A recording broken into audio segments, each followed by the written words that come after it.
Ryan Day had a test run during Urban Meyer's suspension in 2018. Now he starts 2019 as the head Buckeye. He's also the last man to speak on day one of Big Ten football media days. Thank you. And I just wanted to again, thank Jim Delaney for everything he's done for the Big Ten. Having been around here to see everything he's done, but obviously what he's done and the opportunities he's provided for everybody involved with the conference is tremendous. And really looking forward to work with Kevin Warren moving forward and tackling some of the changes in college football and the landscape as we move into the next couple decades. Excited to be here. Excited to be here with three great young men: Jordan Fuller, KJ Hill, and Jonathan Cooper. Jordan is a first-team academic All-American. He was a captain last year, a leading tackler on our team. KJ Hill is someone who came back for his fifth year after sitting with he and his parents. We lost three senior captain wide receivers last year, and him deciding to come back was a huge deal for us. He's 48 catches short of breaking the school record for most career catches at Ohio State. And then Jonathan Cooper, defensive end for us, senior. He's played a lot of football for us. He is the epitome of what it means to be a Buckeye. He's a tremendous young man. I think you'll enjoy speaking with all three of these guys. This summer's been interesting. June has changed a lot. We now have official visits, so June is a bear for college football coaches. And having official visit weekends in June, it was a lot of work. Got into July and really had the staff get away from football a little bit, recharge as we head into August, because this team's got a lot to prove. The coaching staff is a new coaching staff. We got a lot to prove. The offense, we lose 7 guys, really 8 with Mike Weber leaving as well. It's going to be a new quarterback under center.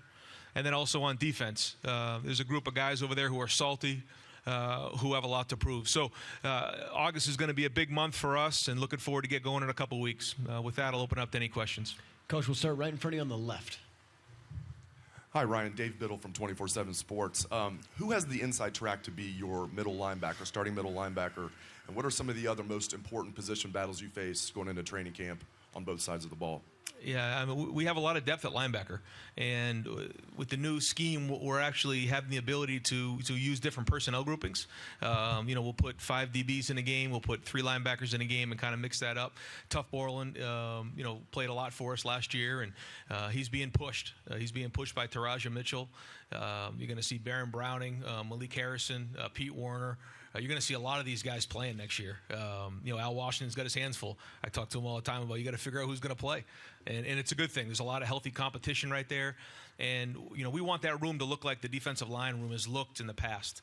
Whereas, we've got a lot of guys in that room and Larry Johnson's built that room up to where, you look at the guys who have come before and then the young guys who are there, there's a mentorship going in there in that room. And we want to build that in the linebacker room, and Al Washington is working on that. On offense, yeah. So, the tight end group right now is probably the most experienced group. And Luke Farrell came back and had a really good offseason. Rashad Berry's played for us. And then Jeremy Ruckert's looking to make a push right now. So there's going to be a good battle right there with different skill sets. The thing up front is going to be interesting because we have some guys who have some experience. Although we've lost 4 guys who are starters, Thayer Mumford's the incumbent at left tackle. But other than that, Wyatt played at right guard. Josh has played some at center. But then you also have, Jonah Jackson coming in from Rutgers, Brandon Bowen, and then Josh Allaby. And then the other guy is Nick Petit-Ferrer. All of those guys could play. For the most part, they had good springs. They've had a good off season. But the battle is really going to happen in August. We'll go over here on the right. Yeah, Rob Aller, Columbus Dispatch. Ryan, in terms of this transition you've gone through, what have been the challenges? You've kind of gone from, I'm assuming, less coaching to more this type of thing. How has it looked in terms of how you recruit, your role changing, and sort of being the CEO of the program? Yeah, it started with, in the summer with the staff and making some hard decisions right there. And then, go about motivating the staff and hiring guys that you trust to do their job. And then, we have so many other staff in place, whether it's, quality controls or GAs, recruiting staff. And, creating a vision there in terms of recruiting is our number one priority in the building is recruiting.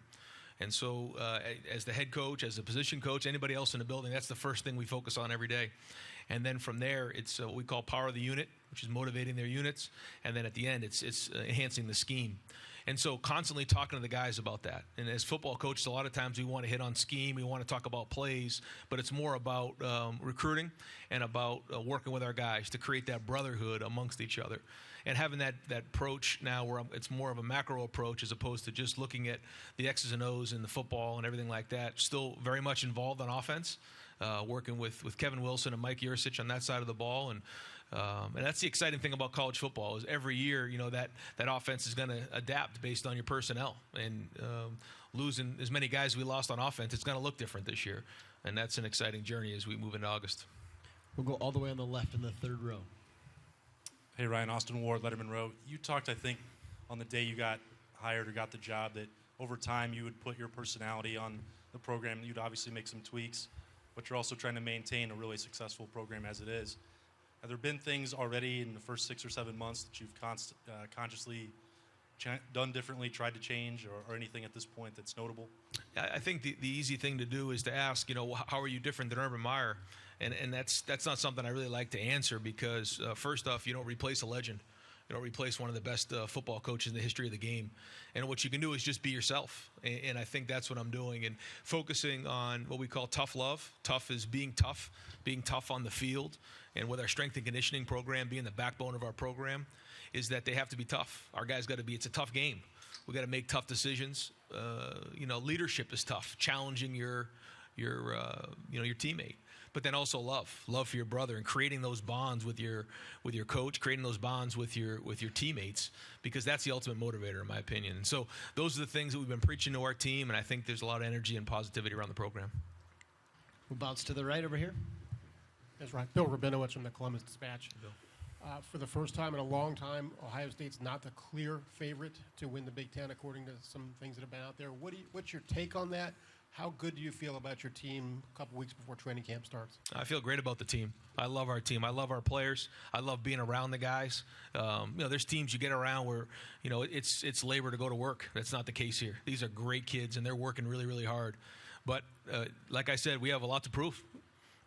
This is a new staff. This is a new team. We haven't done anything, and we need to do that. So first off, in July, our guys have been working really, really hard. They got a break right around the 4th of July, but other than that, they've been working. And our strength and conditioning staff with Coach Mick and everybody, they've been working their tails off to get themselves in shape and learn a lot of hard lessons right there in the weight room and working out. But it's going to come down to proving it on the field. That's what matters in the end. And we got to do it as a staff. We got to do it offense, defense, and special teams. Right in front of you, Coach.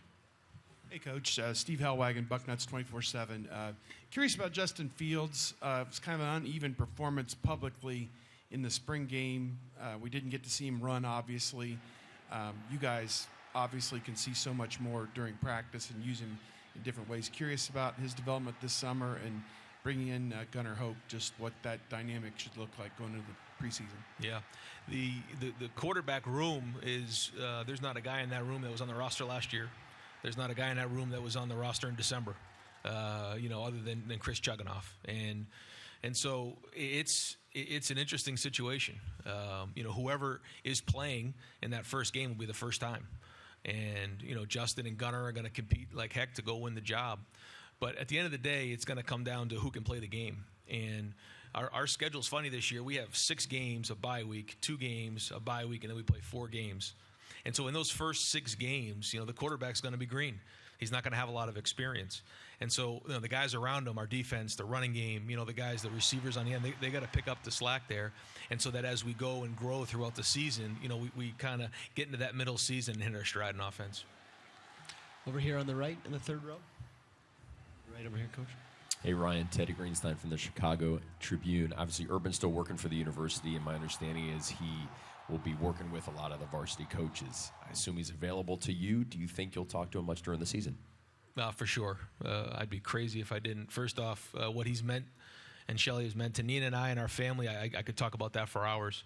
And he's been unbelievable in terms of understanding when to be there, when to step away. He taking multiple phone calls from me, just looking for advice on how to handle certain things. And that would have been the case if I was anywhere else because of our relationship. But being at Ohio State and being right across the street, he's an unbelievable resource, and he's been a huge help. And he's going to continue to do that throughout the fall. Towards the back in the middle. Right in front of that light. Coach Andy Anders, the Lantern. I'm curious, in the past couple of years, the receiver rotation has gone 6 deep. Is that something you see continuing this year, or could it fluctuate based on who you're comfortable with at that position? We'd love to play as much depth as we can. If you look at last year, I thought when we started out the season, you had Austin and Ben at X, you had KJ and Paris at H, and then we had Johnny and Terry at Z. And they didn't care who caught the ball. And what we were doing is we were playing really, really fast. And by the fourth quarter, teams were kind of breaking down, and our guys were fresh because we were playing depth. And that talks to that room and what Brian Hartline's done in terms of building unselfishness in that room. Because a lot of receivers want the ball. They want their catches. They want their numbers. But these guys didn't care. And we have to keep that mentality going in that room. But when you look at who we have coming back, I think we have a chance for that same thing. Not as much experience, but when you look at Austin and Ben, they've played there before. KJ's got a ton of experience. And then Chris Olave came on at the end of the season. So we want to get to that 6-7 man rotation if we can. We have time for 2 more. We'll go in the back right corner. Sam McEwen from the Omaha World Herald. Hey, Coach, I know you've been asked a lot about Urban Meyer, but I wanted to ask you about another one of your mentors, Chip Kelly. You played for him, and then you worked for him. How much did he shape your thinking, not only as a coach, but the way that maybe you look at offense and the direction that it's headed going into the future? Where do I even start? He's like a father, brother, uncle to me. I've known him since I've been 6 years old. Spent some time with him again this summer. He's meant everything to me in my career. He got me going. He recruited me to go to the University of New Hampshire. He coached me there, and then I coached with him in the NFL for 2 years. He's shaped it as much as, he and Urban are probably the 2 biggest influences, and Steve Addazio will be the 3rd, and what they've done for me in my career. But he's always thought outside the box. He's been an innovator in the game, and so much of what we do is very, much in line with his philosophies and in some of the concepts that he built. Because, what he did was he combined the spread run game with the pro passing game when he went to the NFL, and that's kind of our philosophy. Our final question for Coach Day comes in the front row on the right. Thank you. Roy Akers, Midwest Sports Scene. Now, some of the procrastinators and some of the magazines for the first time had Michigan winning the East. Is that something used as bulletin board material, or does your prior resume and the team's resume speak for itself? I think people read it. I think our guys read it. They see it, especially with social media. It's more available than ever. But again, that's not something that we focus on. I've talked to our guys about the expectations at Ohio State couldn't be any higher year in and year out. We know that. But if we focus on all that, we can get ourselves distracted because it really doesn't matter. I know that sounds like coach speak, but it's true. Because in the end, what matters is if we win the game. And the only thing that's going to help us do that is if we get better day in and day out and focus on right now.